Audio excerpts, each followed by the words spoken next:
Your host, Mike Hainsworth, and joining us today is Neil. Hello, Neil. Hi, Mike. Lovely to join you. Thank you very much. So, slightly different format today because Neil is actually joining some distribution.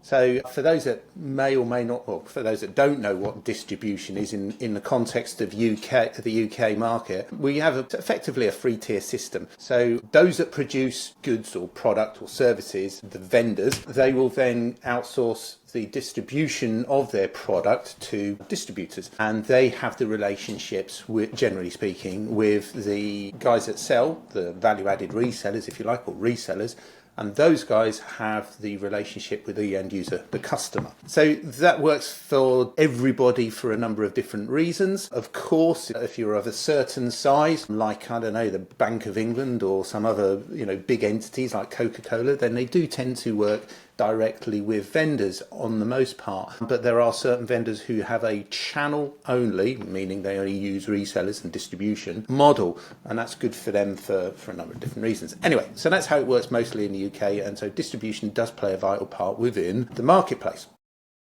So, so that means that Neil, I'm getting around to introducing you now, Neil, yes, to see a massive amount of difference within activity, within trends, both in buying on what's produced, and then what vendors want to push out to the market, and then what customers are actually saying they want.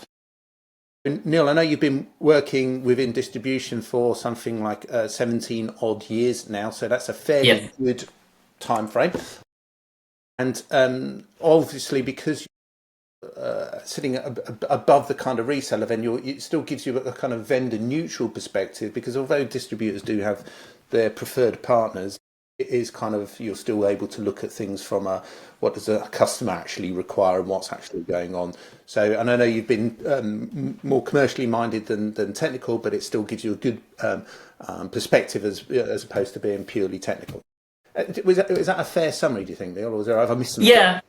No, I think that's fair. I think, kind of the distribution and the service providers that kind of sit within the channel, as we call it, kind of a little bit behind the scene. But, from our perspective, we work with, around 30 different technology vendors across hardware, software, cloud, over 1,000 kind of partners, as you say, from resellers, from cloud experts, consultancies, managed service providers. And that's a lot where the value in the IT market is a lot. They're all the guys that pick up the phone when there's a problem, when something bad happens. We always think of the technology vendors, but there was a report recently that came out from the government. The UK cybersecurity business is now worth over 13 billion, which is a fair old number. There are nearly 2,500 specialist cybersecurity companies within that sector, and the vast majority of them say that they're focused on services. So they are the guys and girls that are going out there, supporting customers, providing that wraparound service, often behind the scenes. Helping customers make sure that they're protecting their networks, their data, and their users. And we're, from a distribution perspective, we're a little bit of the glue that kind of ties it all together, that brings that kind of ecosystem of specialists and experts together to be able to help businesses stay secure. Wow. Okay. So 13 billion. Didn't realise it. And that was UK, right? That's just UK. So that was the UK Home Office report that came out. So it's a kind of, we know tech and services is a big part of the UK economy, but cybersecurity is something that I think that we're pretty good at doing. That's interesting, actually, because there was, there's if you look at the kind of stats, then the UK has what of its GDP of whatever, I can't remember what the latest number is. 80% of that is services. Now, I've always put that down to being anything from, can I have a mocha, please, to can you refinance my corporate deal with a banking bonus kind of thing. It's that kind of range, but I never actually put it together that what we do in terms of cybersecurity, in terms of delivering services, those are also services. Yeah, absolutely. And kind of the sector employs a lot, a really large number of people as well. I think there's been a big growth as well, around the various kind of STEM initiatives of getting people in.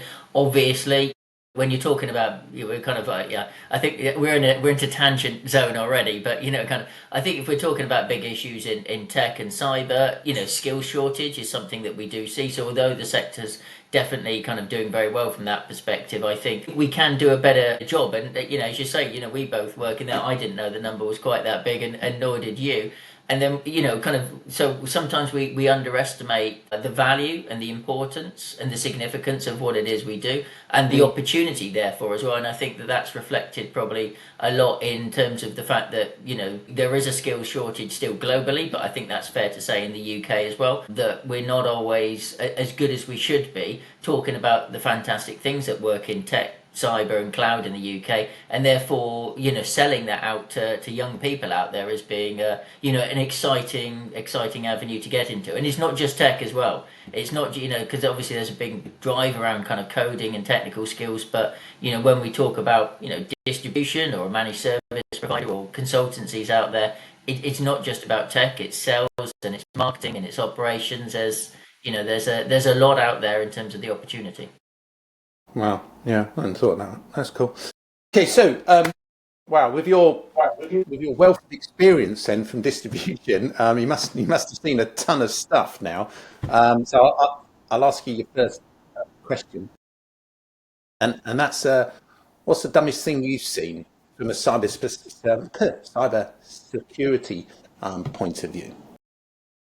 Yeah, so from a my company perspective, obviously we do provide technical services, so we work with a lot of organisations out there, and there are a lot of the kind of the things you would expect in terms of organisations. From a cybersecurity perspective, they know it's important, but everybody also needs to get on with their jobs, and it's people taking an easy path. So it's things like having lots of allow any rules on firewalls, excluding lots of different file types on AV. It's sharing passwords account. It's writing admin passwords on a post-it note. We all laugh about it, but it literally happens. Engineers have been on site. What's that? Yes, that's an admin password on a post-it note. Of course it is. Probably stuck up on a blackboard somewhere as well. So it's we see lots of kind of easy shortcuts. People want to make their life a little bit easier and a little bit more straightforward, and it's understandable because we've all got a lot to do. But unfortunately, security is one of those things that kind of is viewed as a blocker, or admin or operations aren't as slick as they should be, so people try and kind of pass around it. And users do the same, they get frustrated. We've heard plenty of stories of users blaming cybersecurity for various different things stopping them getting their job.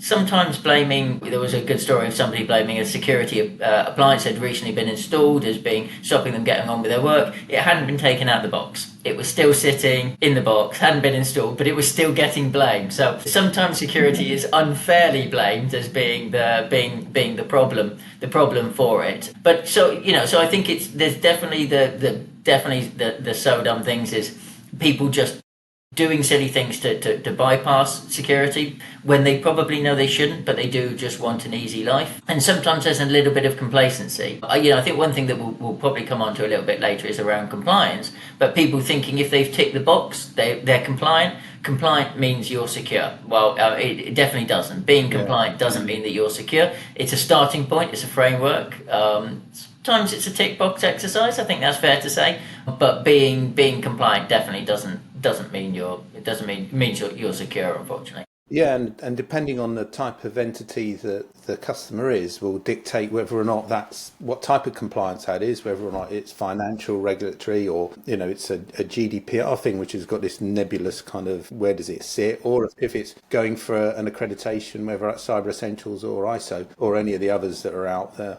There's a ton of stuff, and I think depending on the size of the entity as well, will dictate it, which is a challenge for some what you would call small to medium enterprises, which might have, I can't remember the exact number, but I think it's something like, is it less than it's between 500 and 1,000 employees or something, and then that's when you start going into enterprise. I can never remember. Yeah, well, people have different definitions for it, but we know there's a huge long tail in this country. We have the kind of the nation of shopkeepers, but we are a nation of small business. Well, that's it. Micro and small businesses is. Yeah, 99%, isn't it? In the UK is made up of entities which are between less than 10 employees. Yes. Yep. That's an amazing figure when you think about it. What this country does, and it boils around kind of small entities. So Interesting. Well, I don't want to go down a different path, but there's a whole kind of other argument about the benefit of having a large middle class and an active middle class from an economic standpoint of the benefit to any country. So where you see where you see higher concentrations of wealth and kind of almost oligopolies, Yes. then it has a negative impact. But that's a whole kind of economic kind of discussion there. We don't want to go down that rabbit hole. Right. Okay, but your point about cybersecurity, so compliance is really important, and then passwords on post-its. I really thought that was a thing of the past. No. But we, in a couple of episodes, we've also had people using their admin accounts for daily work. Well, of course, if you can get into an admin account, then you've got access to everything. And I think also not necessarily being stupid or dumb, but just not paying attention, which creates a vulnerability that is easily fixed, and therefore by default it could be cast as being dumb. And I think it's just being aware of what the problems are and what to look out for. So okay, that's cool. Yeah. I'd also say that I think it's kind of all of those examples are ones where they're kind of down to individual user error or kind of laziness or kind of just trying to short circuit their way through to something. But I'll give one example as well that where it applies. The biggest ones that one of my relatives received an email, and they one of my elderly relatives contacted me and said, "Oh, I think this doesn't look quite right."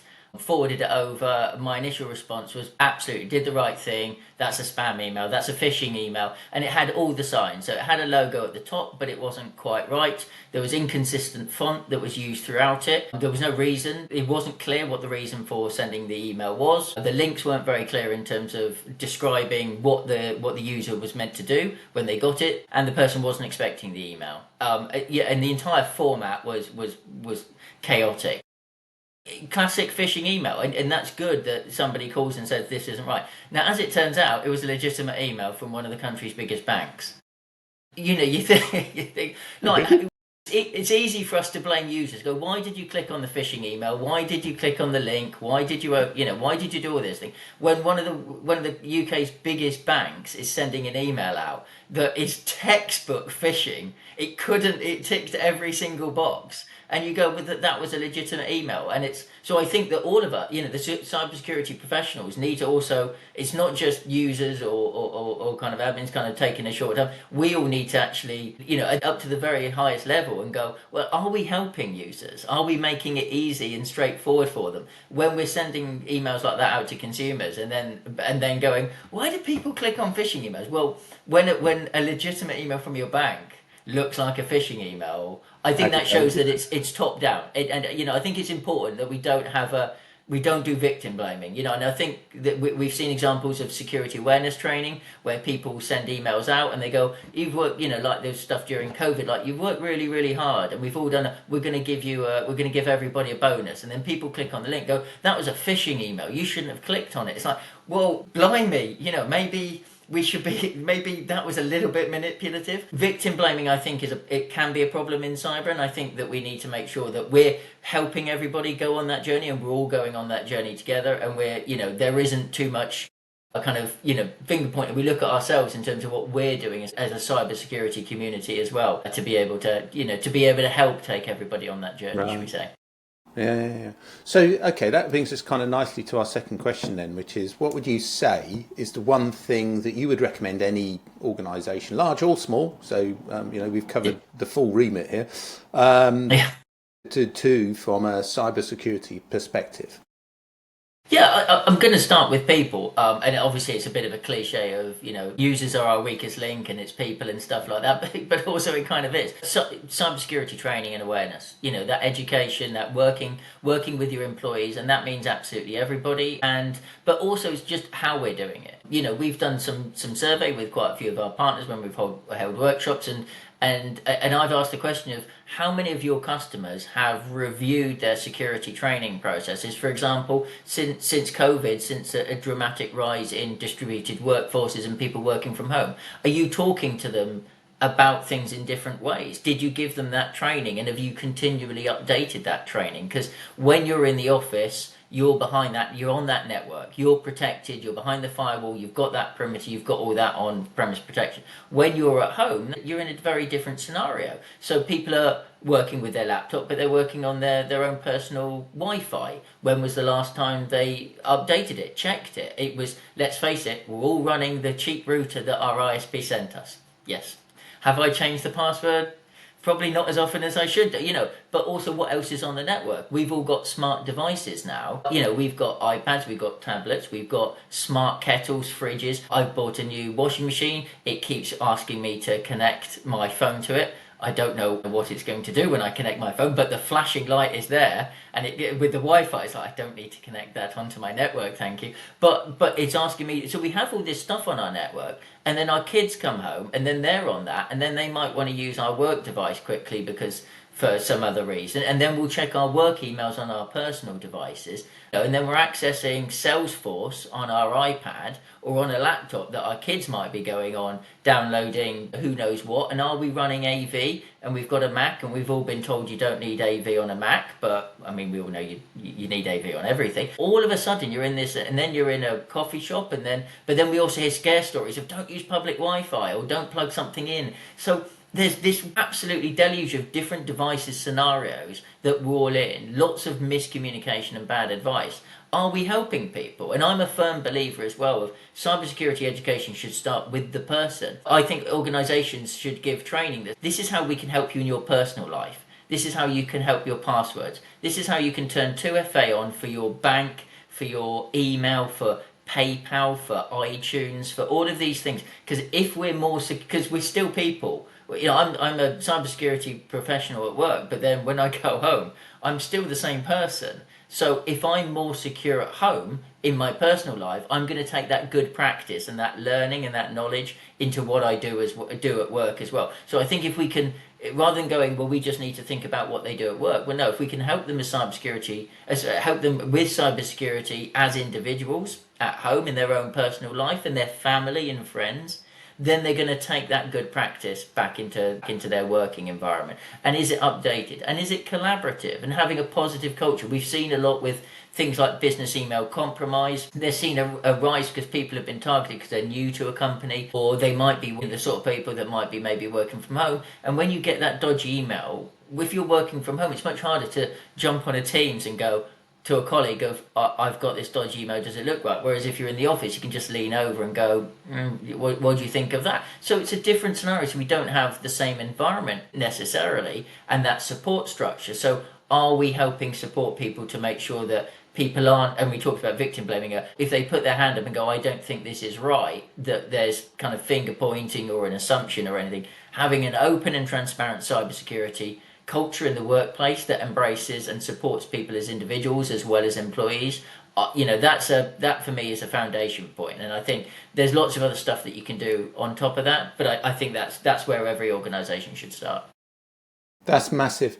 So that's interesting because that did actually stimulate a story from a customer that one of the staff in the accounting team was fooled by basically using, I think it's was it WhatsApp, I think it was, but their boss told them to do something, so they went out and they did it, and it was to cut the elaborate story down, they went out and they spent £500 of their own money getting gift vouchers for Apple and Amazon and stuff.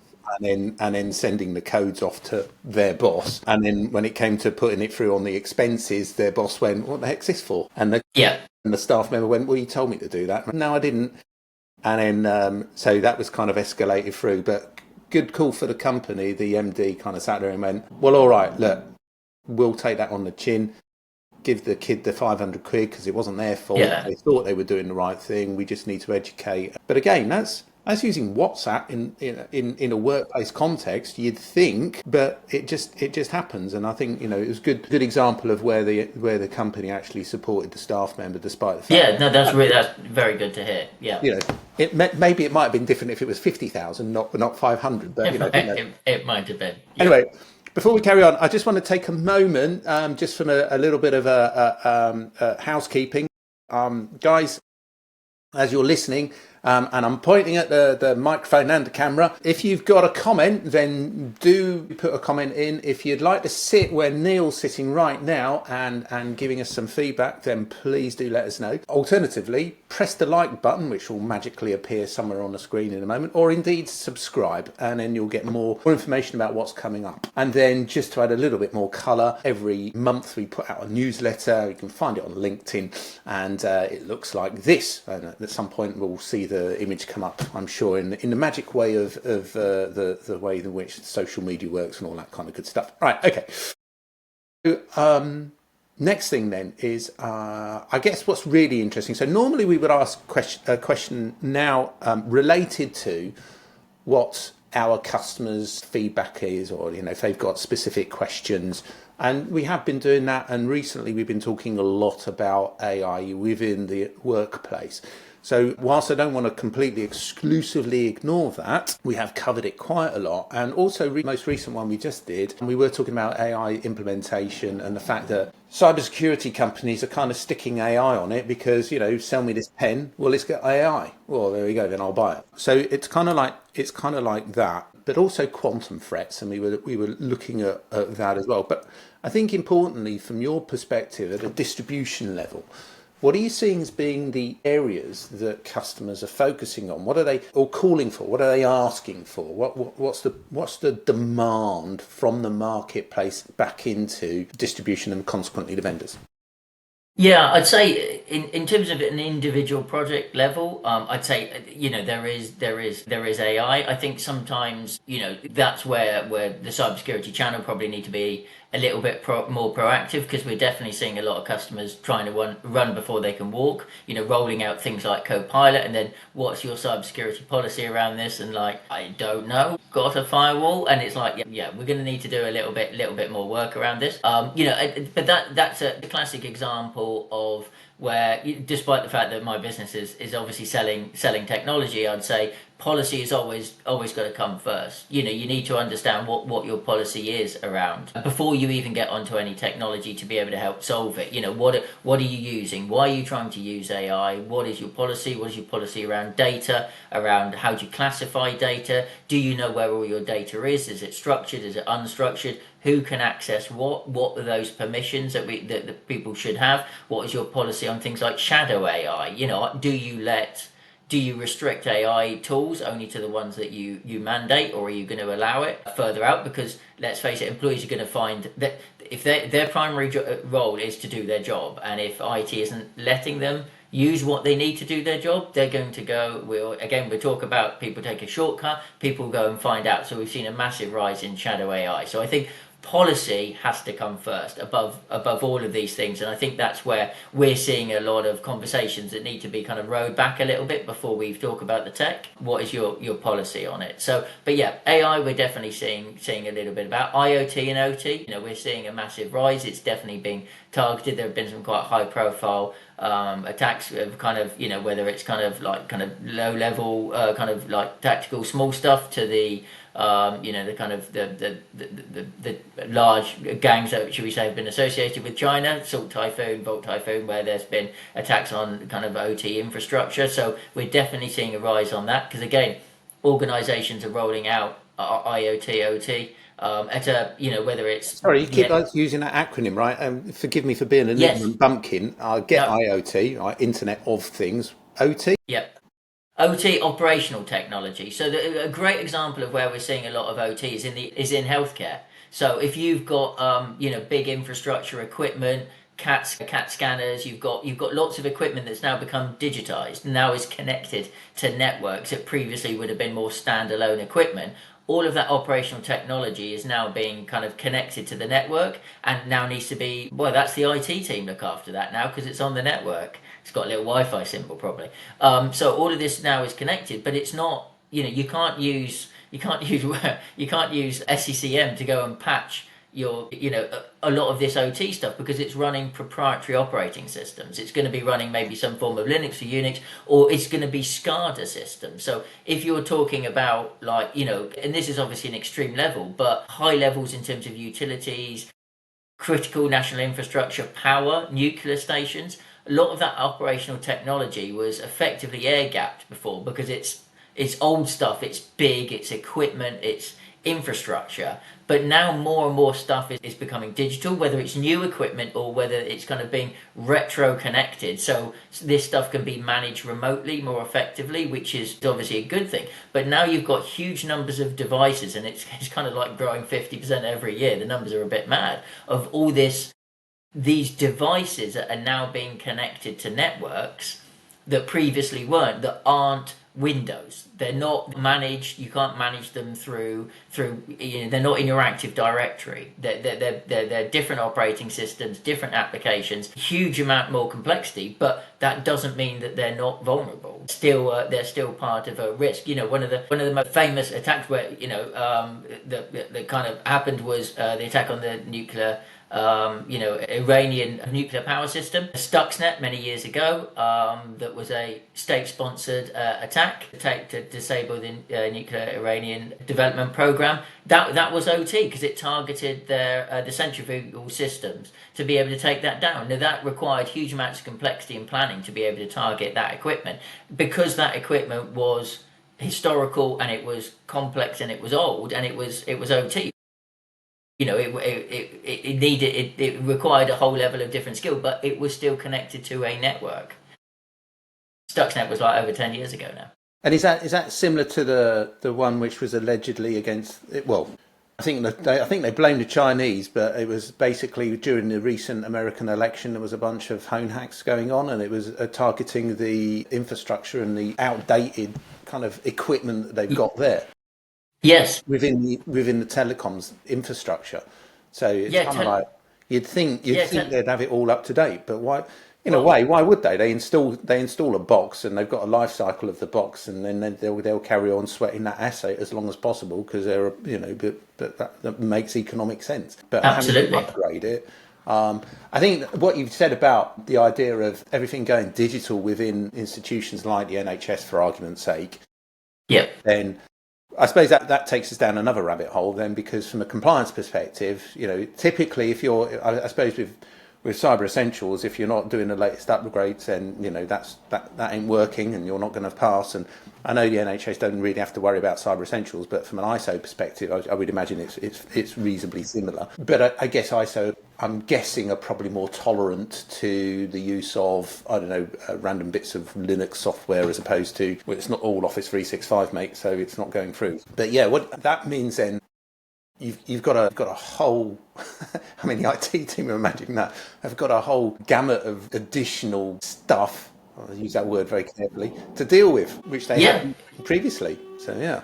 No, it's a huge challenge, and picking on the NHS, but they're a good use case because they're a massive organisation. There's a huge number of complex issues. They've also got issues around things like legacy systems. So one big issue that we're now getting conversations about and is going to happen is this year Windows 10 goes end of life.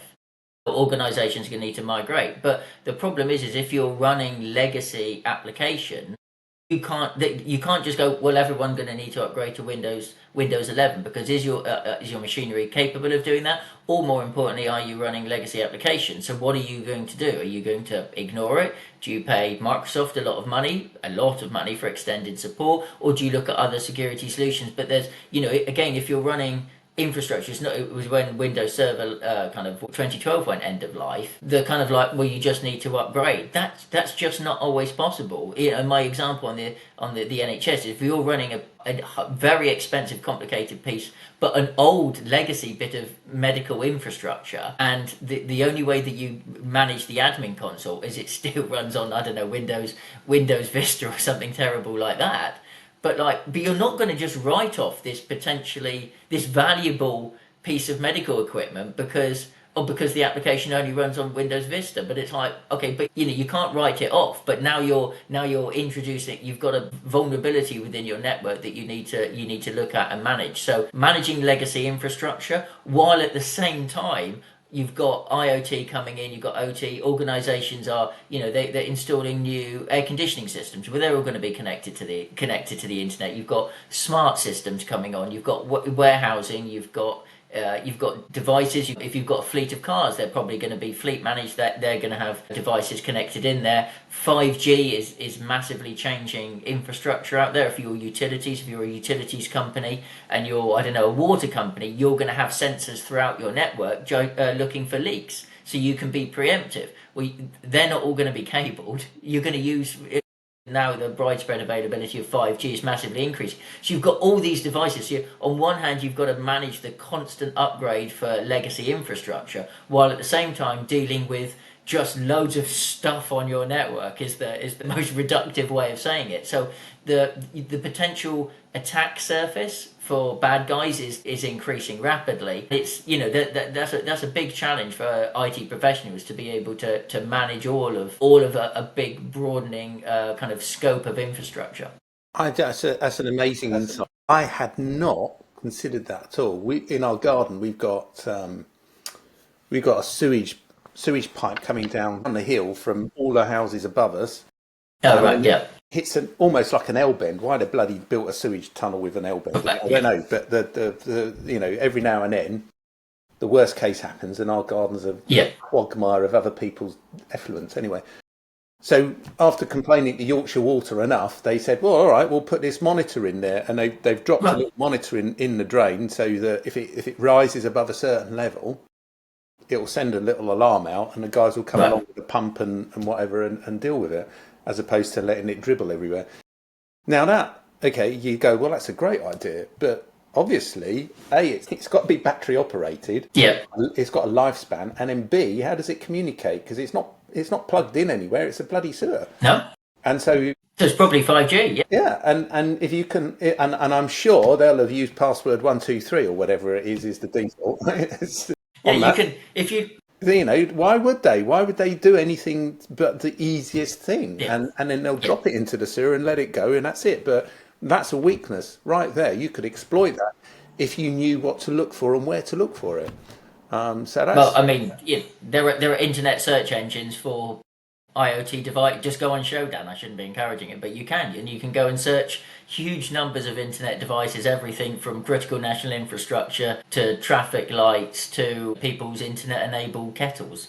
So, and probably my washing machine, which I'm not going to connect. Yeah, no, that's one of the reasons why I haven't upgraded to a new telly, because that I'm a tight git and as well, but I kind of, it's a flat screen, but it was before they went all smart. So, smart TVs love asking you to. I mean, let it do everything. Yeah. It was that whole thing when they first came out. Some guy read the terms and conditions of his new Samsung TV, and basically it came out that, well, the TV's maybe that thick, right? It doesn't have the computing power to listen to the voice all the time and do all of that. Well, is he asking me to turn on or go to channel 5 or whatever it is? He's actually, so all of that information is going back to a server somewhere, and there's a database, and there's a machine learning and artificial intelligence sitting there going, what's he saying? Yeah.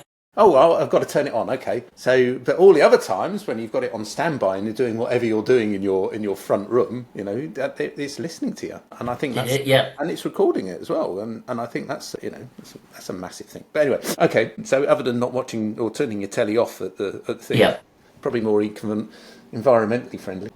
So, crikey, we've covered a few topics now, haven't we? What else? We definitely have. What else might be something that you'd sit there and see a kind of that customers are asking for as well? Yeah, and I think the other thing, and I think it probably relates quite logically to what I've just said, is tech complexity. I think that is a real challenge for organisations. A recent report came out around kind of highlighting that. And we're seeing it with partners in the community, but then also customers as well. They want to reduce the number of tools they have. The stats are typically small businesses have on average around kind of 20 different cybersecurity technologies on their network. Enterprise organisations, the numbers vary from anywhere to 50 to 70 as an average, and that's a huge number of tools just for cybersecurity that that IT professionals are having to manage. So there is a drive for consolidation of that. There's a lot of conversation around kind of platforms now, and vendors are moving in that direction, and they want the kind of the vaunted single pane of glass. And I'm not sure we're there in the marketing. I don't think we're quite there in the deliverables, but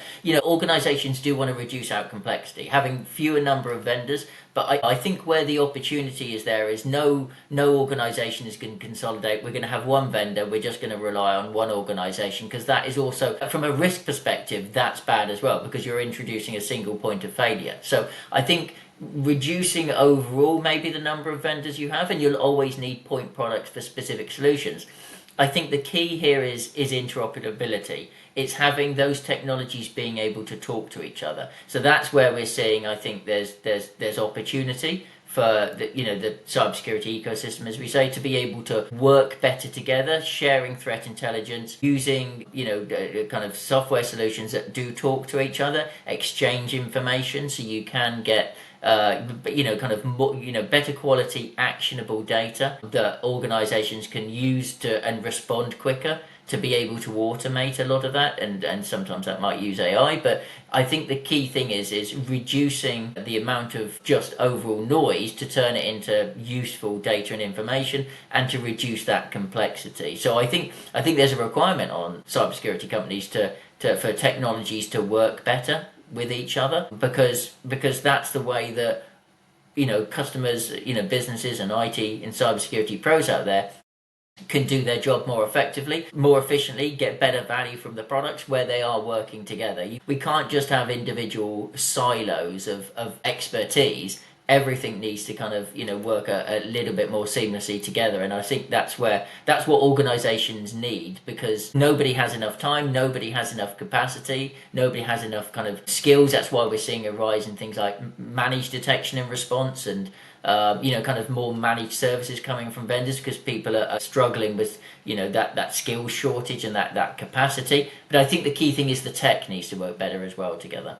So it's a couple of things there. So I guess, all your eggs in one basket, I don't think that's a great idea. That whole kind of, the consultant that sits there and says, well, I'm a specialist in this one particular operating system, and I think you should tie it into their version of the cloud, and you should tie it in with their version of licensing, and you should tie it into they have to do that because 10 years ago or 15 years ago, whenever it was that licenses were a thing, you could make money out of just installing the licenses, and then happy days, right? And then you do the server and the email and all the rest of it, and then the work environment license, and everybody was happy. But then when the cloud providers came along and did everything on a monthly basis, then that changed. But it meant then that you had to go to you choose your vendor pretty much. And there is a logical argument for using that vendor's stack of technology, but I think that's I don't think that's a good idea, because it centres and focuses everything in with its own particular weaknesses. It mandates you to be in a certain position. But however, this is kind of where you talk about a single pane of glass. I remember sitting there listening to somebody say that to a customer of ours, and he just started laughing, and he says, "No, please don't say that again," because it was this whole thing about it's a nonsense. But I think that the thing then is, if you want to see organisations, if you're a customer and you want to, that stat that you gave us there, so small businesses using it on average 20, larger enterprises between 50 and 70. I mean, that to me as a number doesn't seem like a big difference, considering the size of organisations, which is interesting. I would have put that, I thought a bigger organisation might use sort of like 70 to 100 plus, rather than staying in double digits, it would have gone into triple. I'm sure there's some, So then you've got the use of APIs, and then the use of kind of cross-pollinating ideas, and dare I say open source.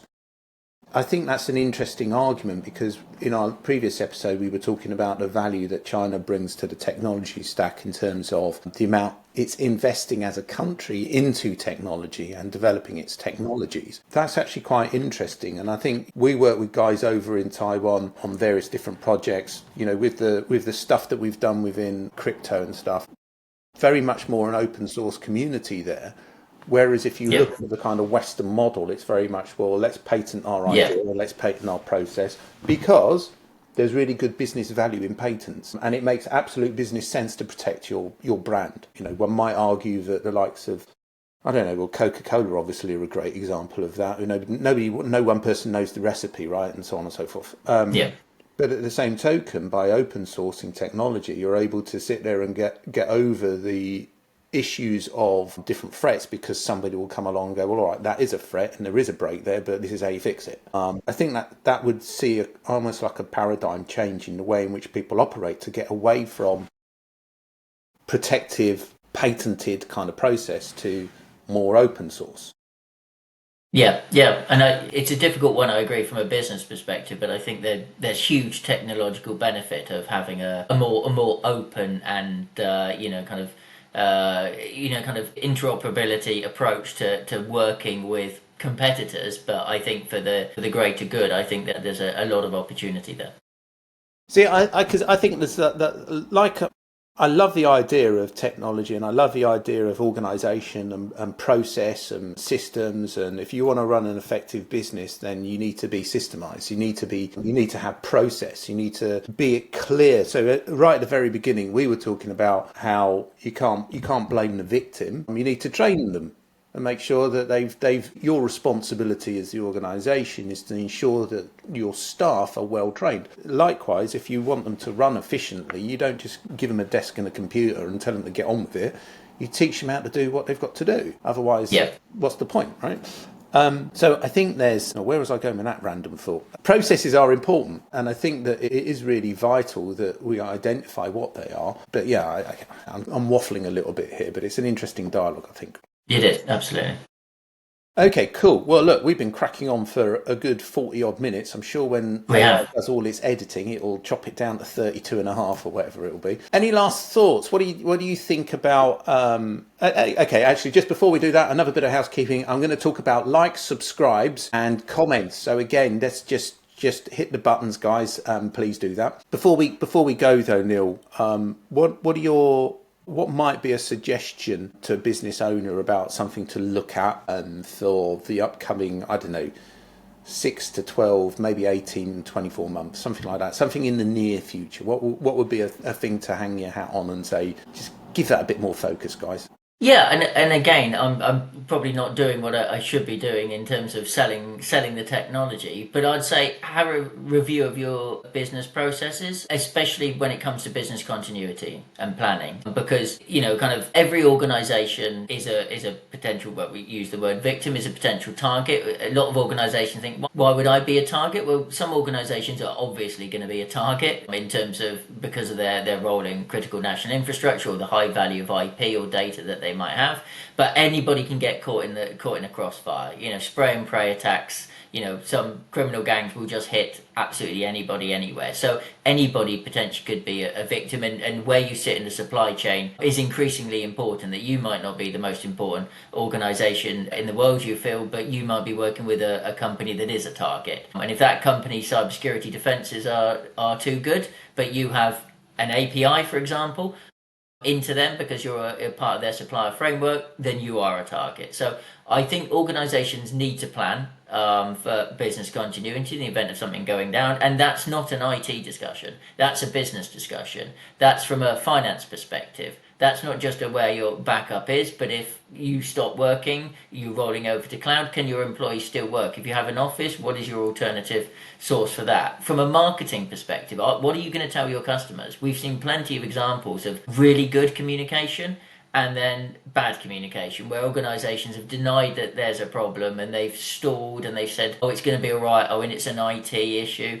But if you've got customers relying on internet services from you, for example, and they go down, if they can't pay their bills, place an order, really customer services, whatever it happens to be, you need a plan for that. You need a communications plan. You need a customer engagement plan. You need a customer services plan. And it's going to, and as well as operations. So I think making sure that businesses do have a robust plan and process in place. Unfortunately, nobody wants it to be the case, but any organization could get hit. And if they go down, we see the stats of if small businesses especially, if they're not back up within 24, 48 hours, unfortunately the prognosis is not good. It's there's a chance of them not necessarily surviving it. So having a recovery and a business continuity plan is really important. And as I said, it's not just about the technology. It is partly about the technology, but it's about everything else around customers and marketing and technology and business operations. It's all of those elements as well that's really important.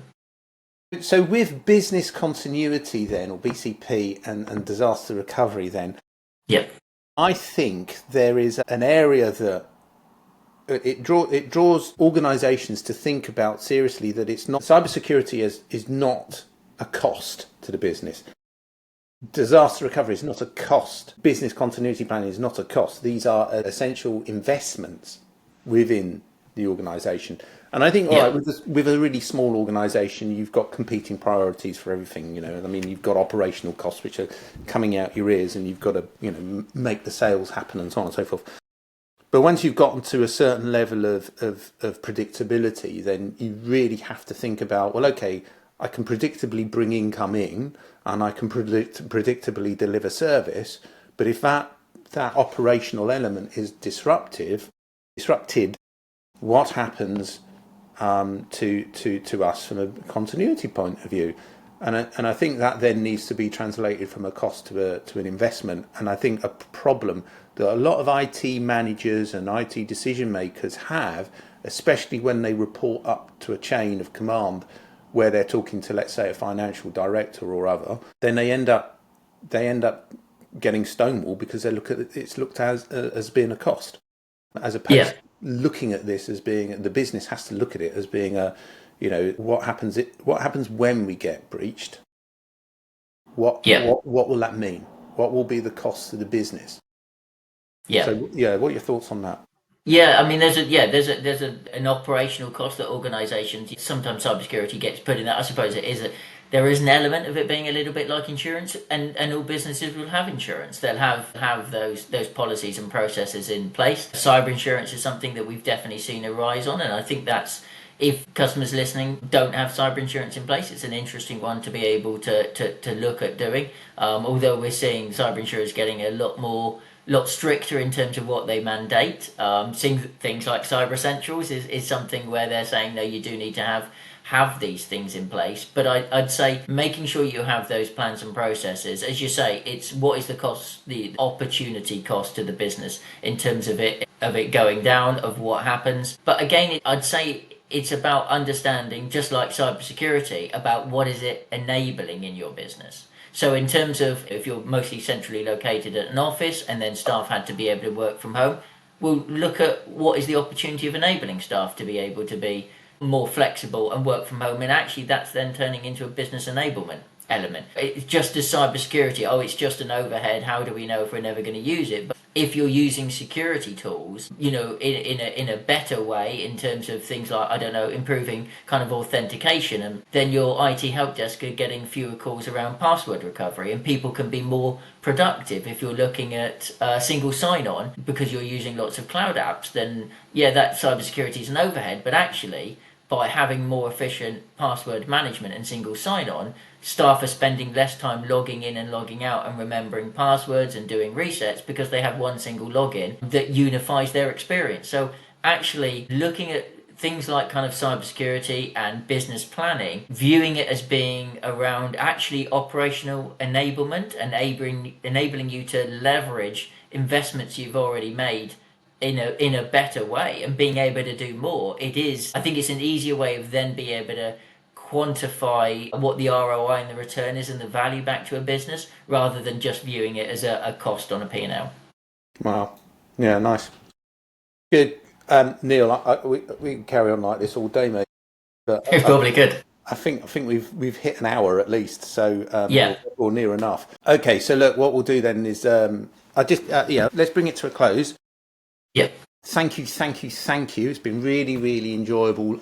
It's been having a chat, and let's hope that there's good value from those that do view or listen. Again, like, subscribe, and all that good stuff. And if you want to be sat where Neil is, then do let us know. But so thank you very much. No, thank you, Mark. Brilliant chat. Really enjoyed it. Thank you very much for inviting me on.